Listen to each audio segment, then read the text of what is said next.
Good afternoon and good morning to friends in America. My name is Ravindra Utgikar and I function as Vice President of Corporate Marketing and Strategies in Praj Industries Limited, India's most accomplished company in the industrial biotechnology space.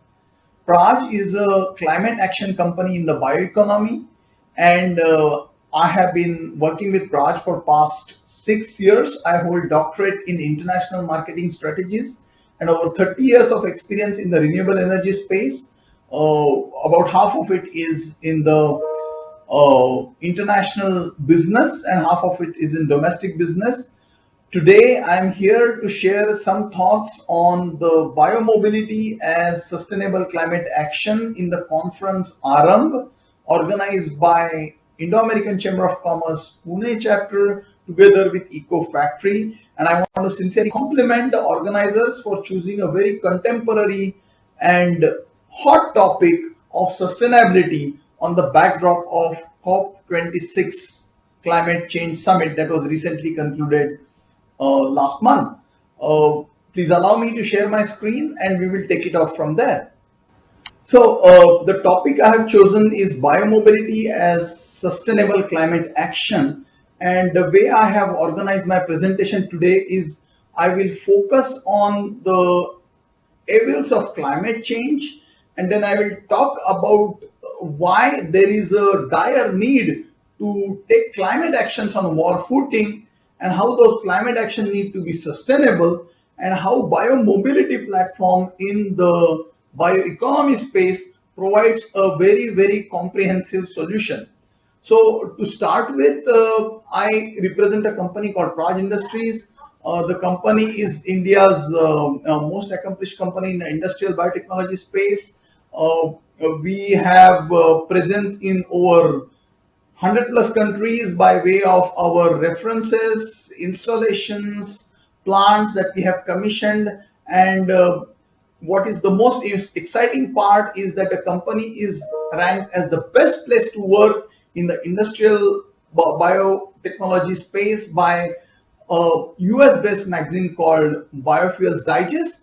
And also, company is rated as second hottest company in the bioeconomy space for the year 2020, and also the third hottest company in the area of renewable chemicals and materials and engineering and design aspects.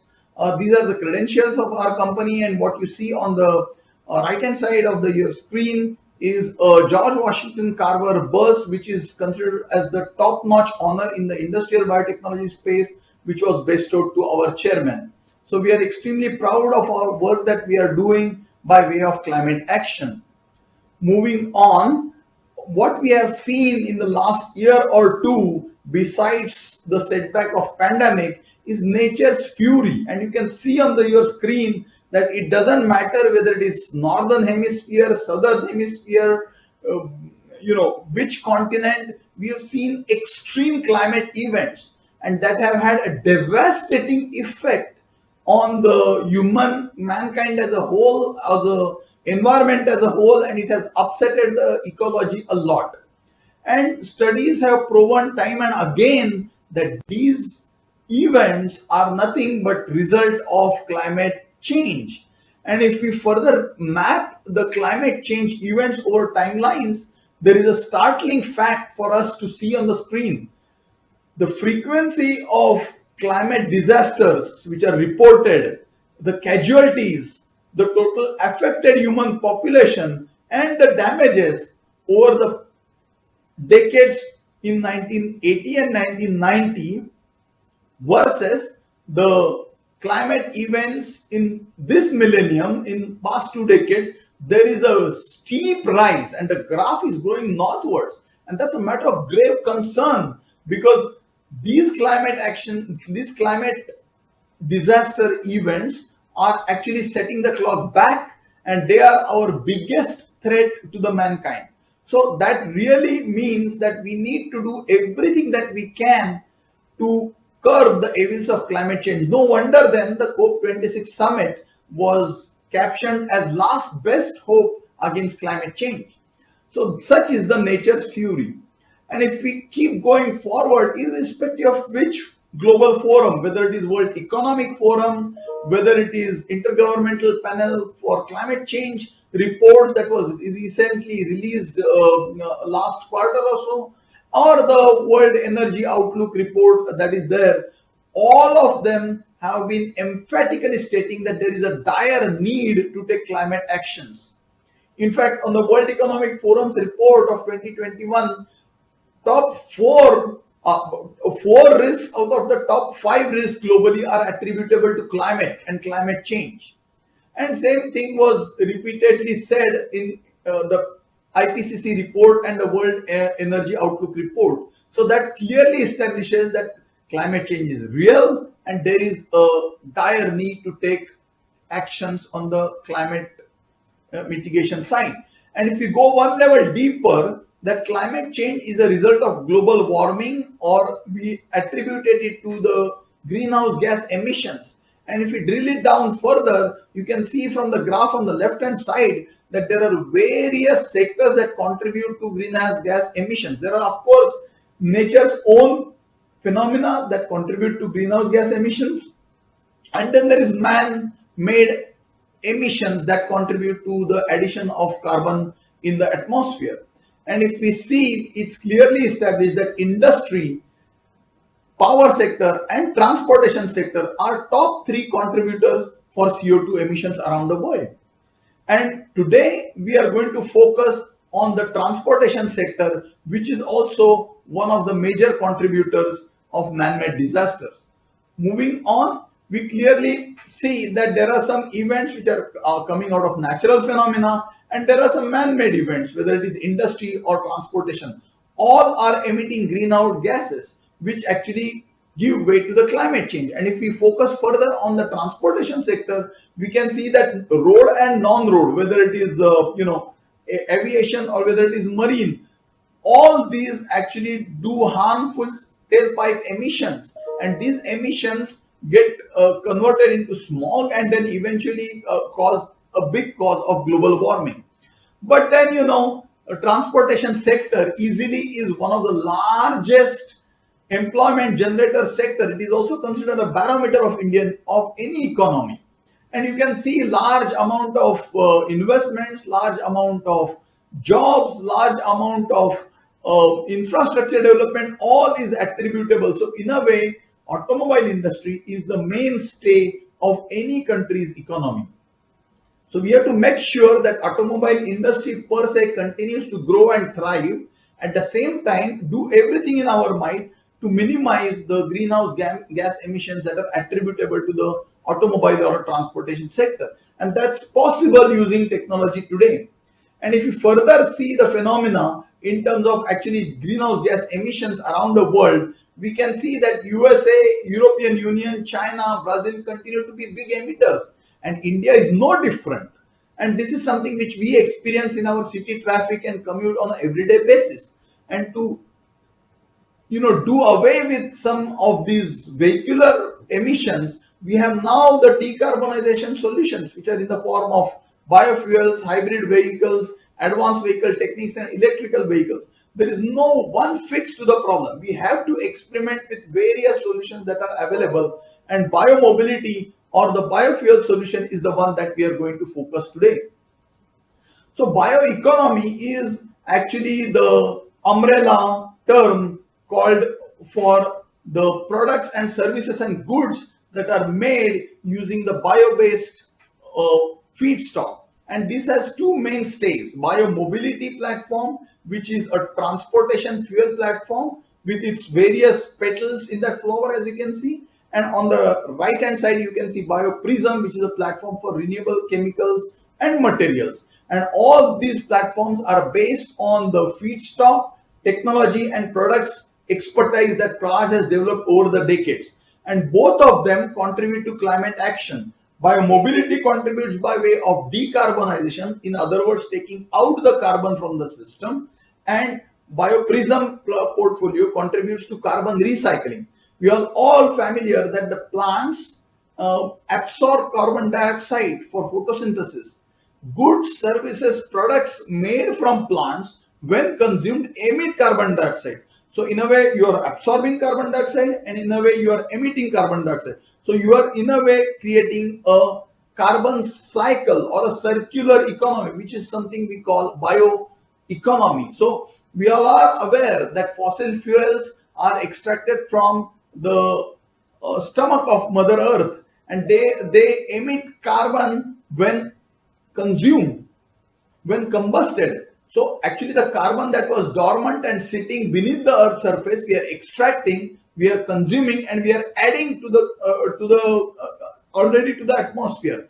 Instead, if we use the bio-based fuels and materials, we are actually doing a carbon neutral cycles, or these therefore are called low carbon fuels, which are biofuels in nature. And simple term bioeconomy needs some explanation. So it is a knowledge economy based on production and uses of biological resources for chemical and biothermal processes, and using those processes we can make products, services, goods which are actually less toxic, which are environment friendly, which helps take away the carbon dioxide which otherwise would have been emitted if we had used fossil fuels in their space. And this is clearly a renewable resource, and India is based with ample resource, and that's where bioeconomy has a big role to play. And biomobility, as one of the pillar of the bioeconomy, has a sustainable aspect to it. The next slide actually talks about various technologies available under the biomobility platform. So basically, again, to establish, biomobility denotes low carbon renewable transportation fuel produced from biological resources, and they work in tandem with the conventional fossil fuels. And if you look at the biomobility circle, there is advanced biofuels, which is a green a semicircle internally, and there are some products: compressed biogas, first generation of bioethanol, second generation of bioethanol, and biodiesel, which are established forms of biomobility platform. At the same time, there is a yellow band, the yellow semicircle at the bottom, which shows future fuels, which are in the form of sustainable aviation fuel, which are in the form of biomarine fuels, biohydrogen, something that is getting talked a lot of late, and then there is biomethane. And as you can see, biomobility platform has multiple elements to it. It helps in India's pursuit of energy security. It has the farmer inclusion element, because besides harvesting the crop, farmers can sell their crop residue which they are otherwise burning to have an additional revenue stream for themselves. And then there is air pollution, because we are all familiar that the stubble burning in Delhi is a big cause of concern of smog in Delhi. Stubble burning in the farms of UP, Haryana, Punjab is a big cause of smog and increased particulate matter, and therefore health hazard in Delhi. So therefore there is a big reason that we need to actually move to biomobility so that we can eliminate the stubble burning problem. And then, there are things like job creation in the rural economy, and above all, India is totally dependent, about 80%, for the imported fossil fuels. So there is a huge foreign exchange outgo that is happening. And then when we rely on our captive resources like bioresources, we are able to save that foreign exchange, which has a positive impact on the economy. So moving on, this biomobility platform is based on the biological feedstock, which can be seen here on left hand side of your screen, whether it is sugar based platforms, whether it is starch based platforms, whether it is lignocellulose or the agricultural waste, or it is the industrial waste. When all these feedstocks are put into biochemical biothermal processes using first generation, second generation technologies, then we have products like bioethanol, renewable chemicals and materials, compressed biogas, which complements the compressed natural gas, and then like biohydrogen and biomethane. And the picture on the right hand side shows you what those crops are. And the technology makes it now possible to process this feedstock and make biofuels from it. So what I just explained earlier is depicted in a pictorial form here, that if you look at the fossil fuel cycle, there are fossil fuel resources beneath the earth's surface that we extract, that we consume, that we process, that we consume and emit the carbon in the atmosphere, which takes long time to be converted back into the system. On the other hand, something that we grow above the earth surface, which is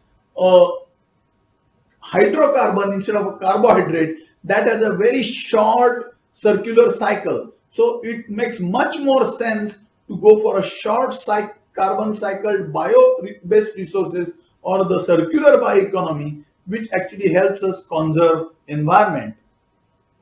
Now, we are clearly familiar with the crude oil refinery, which can be seen on the right hand side of the screen, where you extract the crude oil from Mother Earth or from the ocean bed, and then you put it under a refining process, and at a different point of distillation, you have different products. This industry has been there for centuries and a very established one.